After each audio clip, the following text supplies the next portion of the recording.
अशोक जी, जो आपका 14 तारीख का कार्यक्रम है दिल्ली के जंतर मंतर में, उसके विषय में आप आज अपनी बात को रखें ताकि समाज के जो लोग हैं उन्हें पता लगे कि आप क्या करने वाले हैं। जी देखिए, 14 तारीख को जंतर मंतर पे अनुसूचित जाति जनजातियों के संवैधानिक अधिकार को बचाने के लिए और उनको लागू करवाने के लिए कार्यक्रम रखा गया है 2 बजे से 5 बजे तक।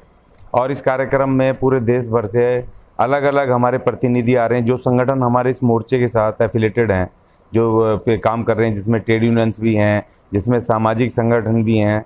और सबसे बड़ी बात यह कि इसमें अलग अलग SC ST की अलग अलग जातियों के और अलग अलग वर्गों के हमारे संगठन हैं, जो हमारे साथ पिछले 6-7 वर्षों से इस मोर्चे के साथ काम कर रहे हैं।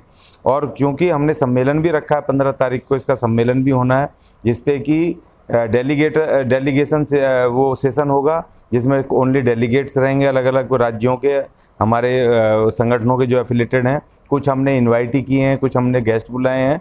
तो उस पर SC ST के आज की परिस्थितियों में जो संविधान में हमारे क्या क्या अधिकार हैं और जो हमने 25 सूत्री मांग पत्र दिया, उस 25 सूत्री मांग पत्र में कोई चीज़ हमारी कोई छूट तो नहीं गई है।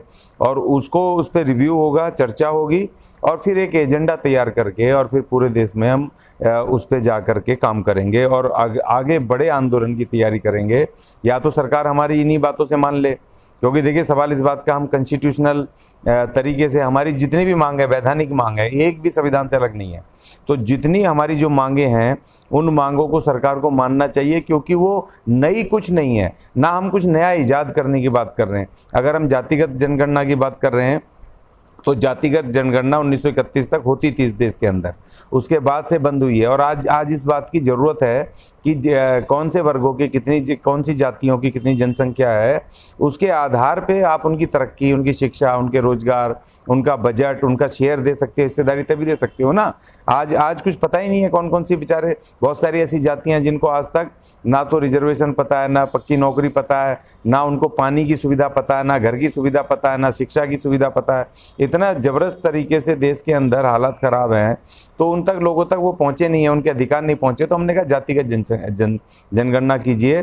और जो भारत का बजट है, संसाधन है, व्यवसाय है, निजी क्षेत्र है, उसमें उसके हिसाब से उनका रिजर्वेशन और उनका हिस्सेदारी आप तय कीजिए। और हमने विशेष बात ये की है कि जो संविधान में था, देखिए जब बाबा साहब 16/4 में संविधान हमें रिजर्वेशन का हमें प्रावधान करके गए, तो उस जो फंडामेंटल राइट में जो रिजर्वेशन था, उसके ऊपर आज तक कोई कानून नहीं बना। बड़े मज़े की बात यह है कि कोई भी कानून नहीं बना। जो बाबा साहब डायरेक्शन दे गए थे 335 अनुच्छेद 335 में, उसके आधार पे ही वो उन्होंने खाली उसको लागू कर दिया। लेकिन जो 16/4 के आधार पे सरकारों को रिजर्वेशन को लागू देने के लिए उनको निजी क्षेत्र में, सेना में, जुडिशरी में और जो आपका राज्यसभा में, दूसरी जगहों पर जो रिजर्वेशन देना था, उसके लिए कोई कानून नहीं बना है। उसके लिए कोई ऐसा नियामक तय नहीं किया है कि जो आप रिजर्वेशन दोगे तो जो अनुसूचित जाति की 36 जातियाँ, कहीं 40 जातियाँ, कहीं 50 जातियाँ किसी राज्य में, इसी तरह ST की अलग अलग जातियाँ हैं, तो उन जातियों को, सभी जातियों को मिलना चाहिए, इक्वल डिस्ट्रीब्यूशन है ना। उन सभी का तो विकास होना है ना, सभी को तो मुख्य धारा से जोड़ना था, इस देश की मुख्य धारा जोड़ना था। तो भाई जब आपने कोई क्राइटेरिया नहीं बनाया, कोई आपने कानून नहीं बनाया, कैसे लागू होगा, नहीं होगा, कैसे सुविधा मिलेंगी, तो वो चीज़ को हम मांग कर रहे हैं कि उसको लगाओ। और दूसरी बात ये कि जो सरकार की जितनी नीतियां बनती हैं, उन नीतियों के में ये स्पेसिफिकली जो संविधान का अनुच्छेद 338 है, उसमें साफ साफ लिखा है कि सरकार की नीतियों से अगर रिजर्वेशन को अगर कोई खतरा होता है, डैमेज होता है, कोई नुकसान होता है, तो उसकी सेफ गार्ड के लिए आयोग का जो SC और ST आयोग का गठन किया गया, उसकी व्यवस्था दी गई है।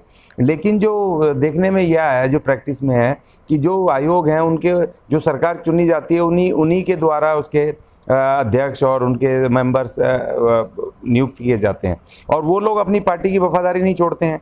तो जबकि भारत का संविधान में दिया गया इतना बड़ा प्रावधान कि सरकार की नीतियों को रिव्यू करने का शक्ति SC/ST आयोगों को दी गई है आर्टिकल 338 में, और आज तक उनकी वो नीतियां रिव्यू नहीं हुई हैं। 1992 में जब निजीकरण की नीति आई थी, ग्लोबलाइजेशन की नई आर्थिक नीतियां, और जब ये संसाधन सरकारी बेचे तो हमारा कॉन्स्टिट्यूशनल फंडामेंटल राइट जो रिजर्वेशन उससे आहत हुआ, खत्म हुआ। तो हमारे ये SC/ST आयोग क्या कर रहे थे, उसमें बैठे चेयरमैन और मेंबर क्या कर रहे थे, वो उन्होंने क्यों नहीं नोटिस दे करके रिव्यू किया कि इसका अल्टरनेटिव क्या है। अगर तुम बेच भी रहे हो, मान लो आप बेच भी रहे हो, निजीकरण करना इस देश की मजबूरी है, तो उसमें हमारा हिस्सा कहाँ 22.5%, हमारा वो कॉन्स्टिट्यूशनल रिजर्वेशन का वो कैसे लागू होगा, उसकी जगह पर आप क्या दोगे जिससे कि SC/ST का जो विकास ना रुके, उनकी शिक्षा, उनका रोजगार, उनके जो बजट है उसको कोई खतरा ना आए।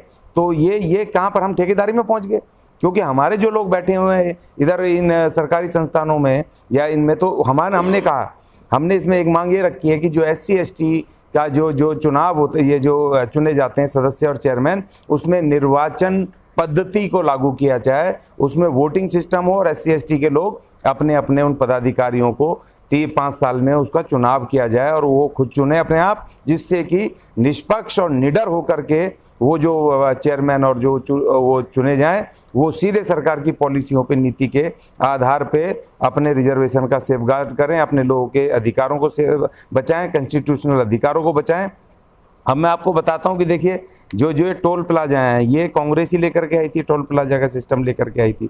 आज बीजेपी उसको और तेज़ी से और ताकत से उसको इस्तेमाल कर रही है। और दूसरा जो कैश, अगर नगद, देखिए अगर आप नगद कोई चीज़ दे रहे हो, आप नगद वहाँ पर टोल प्लाजा का टैक्स भरते हो, तो आपने कौन सा ऐसा गुनाह कर दिया, ये सरकार आपसे डबल चार्ज ले रही है। अगर आपके पास वो फास्टैग नहीं है और आप वहाँ से अपनी गाड़ी को लेकर के निकल रहे हैं, आपने कैश दे दिया, तो आपको डबल देना पड़ेगा। कौन सी सज़ा दे रहे हो, किस कारण, कौन सा गुनाह कर दिया डबल, अगर कैश पैसे दे रहे हैं तो, नहीं लगाया फास्टैग तो। और दूसरी बात ये, भारत के संविधान के अनुच्छेद 19(4) में ये पूरी तरह गैर संवैधानिक हैं ये टोल नाके, क्योंकि भारत का संविधान का अनुच्छेद 19(4) कहता है कि एक नागरिक, एक राज्य का नागरिक दूसरे राज्य में निर्बाध रूप से विचरण कर सकता है, आ जा सकता है। अगर आप उसको पास पैसे नहीं है, वो गाड़ी लेकर के वहाँ जा रहा है, उसके बाद टोल देने के पैसे नहीं है, तो तुमने मुस्टंडे खड़े रखे हैं, वो वहाँ पर बाउंसर और दुनिया भर के आपने खड़े कर रखे हैं, वो आपको निकलने नहीं देंगे, वो टोल पार नहीं करने देंगे। इसका मतलब ये कि इस देश के नागरिकों के जो अधिकार हैं एक राज्य से दूसरे राज्य में निर्बाध रूप से बिना बाधा के आने जाने के, उस पर टोल सबसे बड़ा ये बाधा है और सर ये गैर संवैधानिक है। तो हमारे SC/ST वालों ने जो आयोगों में बैठे हैं, उन्होंने इस पे संज्ञान क्यों नहीं लिया भाई? क्यों नहीं कहा कि हमारे SC/ST के लोग गाड़ी ले ली एक आध हमने किसी उससे, तो हम तो टोल नहीं पार कर सकते भाई, पैसा नहीं है हमारा देने को, तो क्या तुम हमें रोक लोगे? अगर तुम रोकते हो बिना पैसे के दिए हुए, तो इसका मतलब ये संविधान के खिलाफ है। तो क्यों नहीं नोटिस जारी करे? आज तक हमने नोटिस दिए, गडकरी को 4 नोटिस दे दिए, अभी तक जवाब नहीं आया पर्सनली रूप से, इसीलिए हमने उसको भी किया है। और दूसरा, बाबा साहब ने जो अनुच्छेद 17 में 26 जनवरी 1950 को कहा था, 26 जनवरी 1950 को कहा था कि आज से इस देश से अनटचेबिलिटी, मतलब अस्पृश्यता खत्म की जाती है। तो भाई आज तक की सरकारों ने अनटचेबिलिटी को ख़त्म करने के लिए कौन से कार्यक्रम बनाए, कौन से वो नियम बनाए, कौन से वो कड़े कानून बनाए? अगर 1979 में अगर विश्वनाथ प्रताप सिंह की सरकार नहीं आई होती जनता दल की, तो आपको ये SC/ST एट्रोसिटी एक्ट भी नहीं मिलता, तो ये भी मिलता। लेकिन ये नाकाफ़ी है देश में। अभी आपने देखा ना, कल की घटना है कि यहाँ पर मुजफ्फरनगर में एक वो ढोल पीट के, ढोल नगाड़े करके वो मुनादी करवाई जा रही है कि वो एक अपर कास्ट आदमी है कि मेरे खेतों में और मेरे पानी की अगर उस पर आ गया, चमार आ गया, तो उसको उसके ऊपर 50 जूते और 5,000 रुपये का जुर्माना। ये क्या है? ये क्या है? तो हमने कहा कि आर्टिकल 17 को लागू करो, ऐसे नियम, कायदे, कानून कड़े बनाओ और ऐसे कार्यक्रम बनाओ जिससे कि ये जातिवाद और ये अस्पृश्यता ख़त्म हो सके। हमने कहा जातिवाद ख़त्म करने के लिए और इनको सेल्फ डिपेंड करने के लिए, समाज की मुख्य धारा से जोड़ने के लिए अनुसूचित जाति जनजाति के हर आदमी को, हर परिवार को 1 एकड़ खेती की ज़मीन और 200 गज का रिहायशी प्लॉट दो, ये हमारा संवैधानिक अधिकार है। क्योंकि तभी तो जातिवाद खत्म होगा जब हम अपने पैरों पे खड़े होंगे। अपने खेत में काम करके हम अपना रोटी अलग खाएंगे, तुम अपना अलग खाओ भाई, रहना साथ रहो, नहीं रहना तुम्हारी मर्जी है। तो कम से कम हमें कोई बहिष्कार तो नहीं करेगा, कोई हमें कोई धमकी तो नहीं देगा इस तरह से कि इधर आओ बताओ, या तुम्हारे ऊपर ये प्रतिबंध और फलाने प्रतिबंध ढिगड़े प्रतिबंध। तो इस तरह से हमने ये तमाम चीज़ें 25 सूत्री मांग पत्र हमने सरकार को दिया। हमने कहा खेलों में, फिल्म इंडस्ट्री में हमें रिजर्वेशन मिलना चाहिए। हमारे बच्चे बड़े काबिल हैं, उनको गाने में, डांस में, म्यूजिक सिस्टम इंस्ट्रूमेंट बनाने में, सारी चीज़ों में काबिल हैं। लेकिन वहाँ भयानक जातिवाद है। आपको पता है जो हॉलीवुड की जो फिल्म इंडस्ट्री है, ख़ास तौर पे अमेरिका की, यूएसए में, वहाँ पर कंडीशन है कोई भी डायरेक्टर बिना, क्योंकि वहाँ रंग भेद है, एक अगर गोरा हीरो होगा तो वहाँ पर उसका जो को हीरो होगा उसके साथ का वो ब्लैक होगा। अगर वहाँ पर हीरो गोरा होगा तो ब्लैक उसमें विलेन होगा। अगर हीरोइन गोरी होगी तो उसकी सहयोगी ब्लैक होगी। सारी फिल्मों में ये पूरी कंडीशन है। तो भैया हमारे SC ST के ये कंडीशन होनी चाहिए। सेंसर बोर्ड उस पिक्चर को नहीं रिलीज़ करेगा जिस पिक्चर में अनुसूचित जाति जनजाति के हीरो हीरोइन नहीं होंगे। उसमें हमारा रिजर्वेशन चाहिए। खेलों में रिजर्वेशन चाहिए, या फुटबॉल हो, क्रिकेट हो, जो भी हो। हमारा SC ST के बच्चे को क्यों नहीं रखते हो भाई? वो योग्य नहीं है क्या? उनका चयन क्यों नहीं हो सकता है? उन टीमों में 22.5% हमारा हिस्सा चाहिए। हमने कहा कि शिक्षा में जितने इंस्टीट्यूशन हैं उन इंस्टीट्यूशन में भाई 22.5% जो रिजर्वेशन है वो SC ST को दो। टॉप टू बॉटम हमारा हर आदमी, पानी पिलाने वाला, हमारा टीचर, हमारा प्रिंसिपल, हमारा सब कुछ, वो 22.5% इंस्टीट्यूशंस में, एजुकेशनल में हम खुद अपने हमारे होंगे SC ST के। हम अपने बच्चों को खुद पढ़ाएंगे अपने इंस्टीट्यूट। क्योंकि तुम तो जातिवाद करते हो, तुम तो हमारे साथ भेदभाव करते हो, तो इसलिए हम अपने बच्चों को स्वयं पढ़ाएंगे। आज हमारे पास पढ़े लिखे लोग हैं, हम खुद चलाएंगे। 22.5% एजुकेशनल इंस्टीट्यूशन हमें दो। और हमने ये कहा कि जितनी आपने 1992 से लेकर आज तक कंपनियां बेची हैं वो थी तो सरकारी, तुमने लालाओं को दी हैं। उसमें 22.5% उन निजी कंपनियों में जो बेची हुई कंपनियां हैं हमारा रिइंस्टेट करो, हमारे लोगों को बैकलॉग भरो। और जो रेवेन्यू आया है उससे आज तक जो आपने सरकार ने कमाया है 1992 से लेकर आज तक सरकारी संस्थानों को बेच करके 22.5% नगद भुगतान उस रेवेन्यू का SC ST को करो। हमने उनको ये कहा कमेटियां बनाओ, हम खुद अपने बच्चों पर वो पैसा खर्चा करेंगे। और जो देश का बजट है, चाहे स्टेट गवर्नमेंट का, सेंट्रल गवर्नमेंट का, 22.5% हिस्सा चाहिए हमें, हमारे उस बच्चों के एजुकेशन का, शिक्षा का, स्वरोजगार का, जो SC ST कंपोनेंट प्लान और ये सारे चीज़ों का आता है, हमें उसका पूरा पैसा चाहिए। हम SC ST अपने आप इस्तेमाल करेंगे। तो ये तमाम चीज़ें, जो जितनी भी चीज़ें हैं, इसको लेकर के हम 14 तारीख को आ रहे हैं और भारी तादाद में हमारे पूरे देश से डेलीगेट आ रहे हैं। और ये इसका परिवेश है। आम जनता जानना चाहती है कौन अशोक अज्ञानी है जो साइकिल पर संविधान चालीसा चला, किन संगठन से निकल कर आए, कैसे जमीन से आज एक बड़े स्तर के नेता बनते जा रहे हैं। तो जनता ये जानना चाहती है, तो अपने विषय में थोड़ा बताइए लोगों को, ताकि समझ सके कि कैसे आपने इसकी शुरुआत की। देखिए मेरे खून में ही ये ट्रेड यूनियन मूवमेंट से, मेरे फादर भी ट्रेड यूनियन मूवमेंट में थे और मैं भी होटल में काम करते होटल वर्कर्स यूनियन में चलाता था। 30 साल होटल इंडस्ट्री में मुझे हो गए काम करते हुए ट्रेड यूनियन में। और उसके साथ साथ मैं हमेशा से ही अपने पहले वाल्मीकि समाज के संगठन चलाता था, अपने उनके पार्टिसिपेट करता था। फिर धीरे धीरे जैसे जैसे एक्सपेंड हुए, मैं दिल्ली के बाहर गया तो वहाँ ट्राइबल्स के इश्यूज़ थे, उनकी ज़मीनें छीन ली जाती थी, SC अनुसूचित जातियों की ज़मीनें छीन ली जाती थी, एट्रोसिटी होती थी। तो धीरे धीरे हम उनके लीगल काम, कानूनी काम, उनकी समस्याओं को सरकार तक पहुंचाना, SC ST तक पहुंचाना, आयोगों तक पहुंचाना, कोर्ट में भी जाना, यहाँ तक कि मानव अधिकार आयोग तक जाना। तो ऐसे बहुत सारे पूरे देश में काम करते करते हम यहाँ तक पहुँचे। 30 साल का मेरा ये सामाजिक ट्रेड यूनियन मेरा जीवन है, संघर्ष करते हुए। मैं अचानक पैदा नहीं हुआ कि बीच में से आ गया कि निकल करके, और ये लगातार हम चल रहे हैं। मगर जो ये इश्यूज़ हैं, ये जो हमने कॉन्स्टिट्यूशनल इश्यूज़, ये हमने संविधान चालीसा इसलिए बनाया कि जो आज देश के अंदर जो धार्मिक उन्माद पैदा किया जा रहा है, आप जितना मर्जी, हमारे लोग जितना मर्जी हनुमान चालीसा पढ़ लो, वेद पढ़ लो, वो मंत्र पढ़ लो, भजन पढ़ लो, उनसे आज तक तो हमारा भला हुआ नहीं है। लेकिन संविधान से 26 जनवरी 1950 को हमारा संविधान लागू हुआ था और इन्होंने 90% कम मन से, क्योंकि सत्ता पे तो यही रहे थे ना बड़ा मनुवादी, इन्होंने उसको फिर भी बिना मन के लागू किया, उसके बावजूद भी भारी तरक्की है इस संविधान की वजह से। इस संविधान को हमने पढ़ाना, क्योंकि मैं कहता हूं कि अगर आपने संविधान 40 हमने इसलिए नाम दिया कि यही हमारा ग्रंथ है, यही हमारे मंत्र हैं, यही हमारी शक्ति है। जब हम किसी को बताते हैं ना, क्योंकि जैसे मैंने कार्यक्रम रखा 14 तारीख का, पुलिस को चिट्ठी दी तो मुझे स्पेशल से और कहाँ से फ़ोन आया, जी आपने परमिशन ले ली। मैंने कहा तुम कौन होते हो परमिशन देने वाले? भारत के संविधान का अनुच्छेद 19 मुझे ऑलरेडी ये परमिशन देता है, मैंने तो सिर्फ तुम्हें सूचना देनी है, मैंने सूचना दे दी। और संविधान इस देश का मुझे परमिशन देता है कि मैं शांतिपूर्वक रूप से अपने आवाज़ को उठाने के लिए धरना प्रदर्शनी में कर सकता हूँ। मेरा काम इतना है कि मैं आपको सूचना दूँ, और वो मैंने दे दिया आपको। तो इसलिए ये वो चुप हो गए, आवाज़ बंद, क्योंकि ये मंत्र ही बड़ा ज़बरदस्त है संविधान का। इतना ज़बरदस्त मंत्र है कि तुरंत इफेक्ट करता है, तुरंत बचाता है। तो मैं कह रहा हूँ कि ये मंत्र पढ़ो, कोई पुलिस प्रशासन कोई भी आपको चू नहीं कर सकता, क्योंकि इसमें आपका अधिकार लिखा है। इतना बड़ा मंत्र है ये, मंत्र जाप करो, 24 घंटे पढ़ो इसको, और पढ़ते पढ़ते पुलिस प्रशासन किसी के पास भी पहुंच जाओ, कोई राशन कार्ड ना बना रहा हो अफसर, कोई तुम्हारा कोई पेंशन ना दे रहा हो, कोई तुम्हारी तनख्वाह ना दे रहा हो, उसके सामने मंत्र पढ़ दो, संविधान का तुरंत दे देगा, ले ले भाई। जो तुम्हारे अधिकार ना मिल रहे हो, ये संविधान 40 पढ़ दो, इसके मंत्र एक से एक लिखे हैं, जान लो और पढ़ दो। तो इसमें भी मंत्र है ना, अलग अलग मंत्र हैं, वो आपको जानने पड़ेंगे, पढ़ने पड़ेंगे। तो वही मंत्र मैं संविधान 40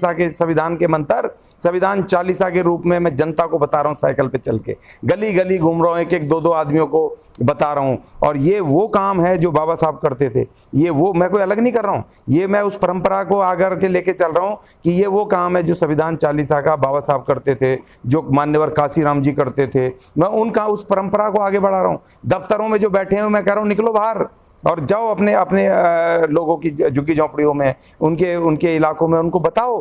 पढ़े लिखे लोग टाई कोट बना के बैठे हैं अपने कमरों में, क्यों बैठे हो भाई? तुम्हें बाबा साहब ने कहा था पे बैक टू सोसाइटी, और वो सिर्फ पैसे से नहीं होती है, वो होती है तुम यहाँ कैसे, टाई कोट तुम्हें कैसे मिला, तुम कैसे यहाँ पर बन के अफसर बने। जाओ बताओ अपने नौजवानों को, और 2 रोज 1 घंटा अपनी कॉलोनियों में वहाँ बीच में जाकर के मिशन चलाओ और बताओ संविधान और रास्ता बताओ कि तुम यहाँ कैसे पहुँचे। तुम खुद बन गए तो तुम अपने आप को खलीफा समझ रहे हो, तुम उनको हीन समझ रहे हो खुद, और तुम अपने लोगों को घुसने नहीं देते अपने घरों में, और तुम कहते हो हमारे लोग आए हमारे पास, तुम ना जाओ। तो इसलिए वो जो काम है, हमने कहा उस काम को छोड़ करके जनता में जाना पड़ेगा, साइकिल चलानी पड़ेगी, पैदल जाना पड़ेगा, अपने लोगों तक जाना पड़ेगा। और एक बड़ा विशाल जन समूह खड़ा होता जा रहा है, इतना जबरदस्त तरीके से सपोर्ट मिल रहा है।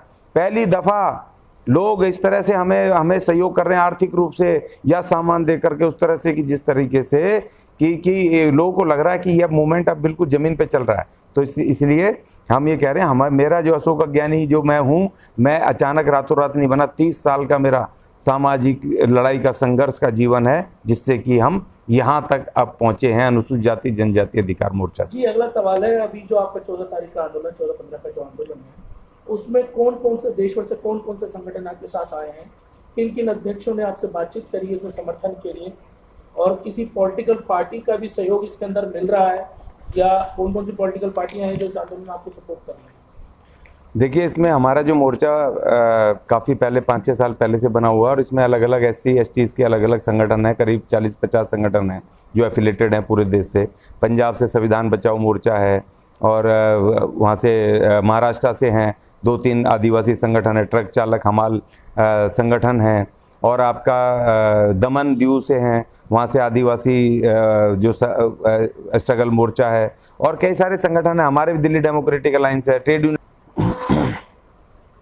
तो हमारे जो संगठन है दिल्ली डेमोक्रेटिक अलायंस है, हमारे जो सभी दिल्ली डेमोक्रेटिक अलायंस के साथ साथ संविधान बचाओ मोर्चा है, हमारा होटल वर्कर्स एम्प्लॉयज़ फेडरेशन है, हमारा जो संगठन है, हमारा ट्रक चालक हमाल आदिवासी संगठन है महाराष्ट्र का, जिसमें तमाम आदिवासी हैं, वो संगठन है, और all India sanitation employees union federation हमारे साथ। तो ये ऐसे, और इसके अलावा और भी बहुत सारे संगठन हैं जो पूरे देश में हम काम कर रहे हैं, उत्तराखंड से लेकर के महाराष्ट्र, पंजाब, राजस्थान, इस जगह से काम कर रहे हैं। तो ये संगठन हमारे साथ हैं, और कई सारे नए संगठन आ रहे हैं जो जिन्होंने हमसे बात की है, पंचकुला से बात की है, जो चंडीगढ़ से हमारे साथ जो धार्मिक कुछ संगठन है वो भी आना चाहते हैं कि भाई ये तो हमारी भी मांग है, हमें भी आना है इसमें। A10 के कुछ साथी हैं वो भी आ रहे हैं, हमारे डॉक्टर मुकेश अनार्य जी वो भी इसमें पार्टिसिपेट करने को आ रहे हैं। तो और ऐसे बहुत सारे और भी कई संगठन हैं जो आ रहे हैं। तो इसलिए इसमें हमारा जो फेडरेशन है, इस फेडरेशन में डिफरेंट काइंड ऑफ सामाजिक और ट्रेड यूनियन संगठन और पॉलिटिकल पार्टी जो हैं, वो पॉलिटिकल पार्टी इसमें नहीं है और पॉलिटिकल पार्टी का कोई वैसे हमने समर्थन लिया भी नहीं है। लेकिन जो हमारे गुर्जर समाज की जो पार्टी हैं, आदरणीय विजय कसाना जी उसके राष्ट्रीय अध्यक्ष हैं, भारतीय वीर दल है, न्याय पार्टी के हमारे SP सिंह साहब हैं, और लोकतंत्र सुरक्षा पार्टी की बहन हमारी राजबाला सैनी जी और XMP राजकुमार सैनी जी, वो समर्थन कर रहे हैं हमारी मांगों का। वो हमारे इसमें एफिलेटेड नहीं है, लेकिन वो हमारी इन मांगों को समर्थन कर रहे हैं। OBC के लोगों की, अन्य पिछड़े वर्ग की पार्टियां हैं वो। तो इसी तरह हमें ये पॉलिटिकल फ्रंट नहीं है, ये टोटल ये सोशल SC/ST का सोशल फ्रंट है, जो SC/ST की कॉन्स्टिट्यूशनल मांगों को लेकर के सरकार के सामने निरंतर ट्रेड यूनियंस वगैरह भी आप जुड़े रहे, क्या ट्रेड यूनियंस भी इस प्रदर्शन में शामिल होंगी? हाँ, ट्रेड यूनियंस के लीडर आएंगे जो हमने बुलाए अलग अलग। उसमें जैसे आपके राजू दादोड़ा जी हैं, वो ट्रक चालक हमारी यूनियन के प्रेसिडेंट हैं, वो आएंगे। और जैसे पंजाब से हमारे उनका अपना ये म्यूनसिपैलिटी के लीडर हैं, वहाँ के पंचकुला उसके मोहाली के अपने वो साथी, मैं नाम मेरे दिमाग से निकल गया है, वो साथी आएंगे, प्रदीप सूद जी आएंगे, और कई सारे ऐसे ट्रेड यूनियन के हम खुद हमारे दौलत राम जी हैं, comrade Daulat Ram ji. Trade union से कोई आपके जैसे आप जुड़े रहे हैं सीटू वगैरह उसमें है? हाँ, पूजा उज्जैनवाल जी बैठी हैं हमारी जो NDMC की ट्रेड यूनियन की लीडर हैं, NDMC की प्रेसिडेंट हैं हमारे श्री कृष्ण साहब हैं, ये भी हमारे NDMC के TMR वर्कर्स के लीडर हैं। तो ये तमाम ये साथी हमारे ये इसमें आएंगे, पहुंचेंगे। और ऐसे नहीं, और बहुत सारे आएंगे, क्योंकि इंस्टेंट एकदम से कुछ चीज़ें याद नहीं आती। लेकिन क्या है कि जो हमारे साथी हैं, जो हमसे एफिलेटेड इत्तेफाक रखते हैं, वो तमाम लोग आएंगे। अच्छा, कुछ लोगों का ये भी कहना है कि जो आपका ये आंदोलन हो रहा है, इसमें फंडिंग कुछ पॉलिटिकल पार्टियां कर रही हैं। क्या ये हकीकत है कि आपको कुछ बैकडोर से जो बीजेपी के एंटी पॉलिटिकल पार्टियां वो आपको फंड कर रही हैं? देखिए, ऐसे जब कोई काम होता है ना, तो इस तरह की जो एलिगेशंस बहुत सारे लगते हैं, और हम तो खुली किताब की तरह हैं। हमारे पास ना तो घर भी नहीं है कि ये कहीं छुपा के रख लेंगे, ठीक है ना, कहीं जब पैसे आएंगे कहीं बक्से वक्से में रख लेंगे। हम तो सड़क वाले झोला उठा कर सड़क पे रह के, हमारा ऑफिस झोले में रहता है और सड़क पे बैठ के काम करते हैं। तो हम तो खुली किताब है। और भैया कोई अगर कोई इस तरह का कोई फंड कहीं है, तो जिसको किसी को पता, हमें नहीं पता, हमें दे दे भाई, हम इस्तेमाल कर लेंगे अपने SC/ST के उसमें। अगर किसी साथी को कोई पता कहीं रखा हुआ है, कहीं किसी पार्टी ने दिया है, NT-BJP वाले ने, और हमें नहीं पता, उसको पता है, तो कृपया हमें बता दे, जिससे कि हम उसको इस्तेमाल कर लें। हमारे लोग पैदल घूम रहे हैं, प्रचार कर रहे हैं, इनके काम आ जाए, किराए भाड़े में कुछ आ जाए। तो हम चाह रहे हैं, देखिए कोई ऐसा पॉलिटिकल फंड नहीं है। हमें जो फंड आ रहा है, जो हमारे साथी दे रहे हैं, जो SC/ST के जुड़े हुए साथी हैं, हमारे पार्टी संगठनों के, हमारे जो संगठनों के साथी हैं, वो दे रहे हैं। और हमने पूरा ऑन रिकॉर्ड उसको फेसबुक पे डाल रहे हैं एवरी डे। जहाँ तक कि हमें किसी ने 100 अंडे भी दिए, वो अंडों के भी लिस्ट उसके किसी ने दी है, उसका नाम लिख के हम फेसबुक पे ऑनलाइन डाल रहे हैं। और हमने अपना एक बैंक अकाउंट और एक पेटीएम हमने डाला हुआ है उसको ऑनलाइन, उसी में पूरा फंड आ रहा है, पूरा रिकॉर्ड हमने उस पर रखा हुआ है। और हमारे साथी उसके पूरे गवाह हैं। जो कुछ कैश भी आ रहा है, तो हम कैश को भी उसमें लिख रहे हैं अभी तक जितना भी है, और हम आपको भी भेज देंगे। और जितना भी पैसा आएगा, जितना खर्चा होगा, हम अपने सम्मेलन के आखिरी दिन उसका पूरा बना करके हम अपने उसको समाज को हम उसको देंगे भी, उसका इलाज सब भी देंगे। कोई समाज से कोई बंदा आपको फंड करना चाहता है, अगर आंदोलन में सहयोग करना चाहता है पैसे से, आर्थिक तौर पे, तो वो जो आपका पेटीएम अकाउंट नंबर है जिसकी आप बात कर रहे हैं, वो एक बार अपना दर्शकों को बताना। जी, हमारा पेटीएम नंबर है 8376811864। वो अशोक अज्ञानी मेरे नाम पर है। और एक दिल्ली डेमोक्रेटिक अलायंस ट्रस्ट का हमारा एक संगठन का खाता नंबर है, वो बैंक ऑफ इंडिया में, मुझे याद नहीं है, वो आपको भेज देंगे, आप लगा देना उसमें। जो साथी उसमें करना चाहते हैं उसमें करके। और हमारा ये जो 8376811864 ये पेटीएम भी है और व्हाट्सअप नंबर भी है। जो भी साथी फंड डालें, उसकी फ़ोटो क्लिक करके हमें इस व्हाट्सअप नंबर पर भेज दें, जिससे कि हम उसको लगा कर उनका नाम भी अनाउंस कर दें वो सोशल मीडिया पे, और उसको उसमें लिस्ट में भी डाल करके, और बाद में रसीद भी हम उनको मुहैया करवा पाएं। अच्छा, अंत में आपसे ये है कि आखिरी में जो दर्शक आपको देख रहे हैं, उनसे क्या अपील करना चाहेंगे, और आगे क्या प्लानिंग आपकी रहेगी, जिसके आधार पर आप लोग काम करेंगे? देखिए, हमारी एक ही अपील है। हम जा रहे हैं पूरे दिल्ली में साइकिल पे, मैं खुद घूम रहा हूँ, और हमारे साथी खुद अपने अपने इलाकों में काम कर रहे हैं। हम समाज को ये कह रहे हैं कि आप भले ही जंतर मंतर मत आओ, क्योंकि जंतर मंतर पे आना जरूरी नहीं है। जंतर मंतर पे तो ऑलरेडी CID, IB, वहाँ होम मिनिस्ट्री सब रहते हैं, वहाँ मैसेज चला जाएगा। वहाँ पर तो अगर 10 आदमी भी होंगे तो मैसेज चला जाएगा, कोई बड़ी बात नहीं। हम ये कह रहे हैं कि आप अपने अपने इलाकों में आपको खबर मिल रही है तो उस दिन 14 तारीख को 2 से 5 आपने अपने घर के बाहर एक मोमबत्ती जला लें और ये बात करें कि भाई आपको पता होना चाहिए कि भाई आज हमारे लिए संघर्ष लड़ाई हो रही है, ये उन सबकी लड़ाई है। और आप अपनी या तो मोमबत्ती लगा लें या फिर अपने वहाँ पर खड़े होकर के अपने उसमें बालकोनी में जो हम अपना पर्चा लगा के कि हम SC ST के अधिकारों का जो आज प्रोटेस्ट हो रहा है उसका समर्थन करते हैं, ऐसे बालकोनी में खड़े होकर फोटो खिंचवा के अपने गेट पे खड़े होकर के फेसबुक और उस पर सोशल मीडिया पे डालें, जिससे कि सरकार को पता चले कि ये जो अधिकार हैं ये इसको लेने के लिए पूरे SC ST के तमाम लोग पूरी तरीके से सरकार से अपील कर रहे हैं कि भाई हमारी संवैधानिक मांग दे दो, हमें तुमसे कुछ नहीं चाहिए, जो संविधान में हमारे लिए लिखा है उसको लागू कर दो, हम सिर्फ उसी की मांग कर रहे हैं, हम आपसे एडिशनल कोई मांग नहीं कर रहे, आपसे कोई दया नहीं चाहते, जो हमारे लिए बाबा साहब लिख गए हमें कृपया वो दे दो बस।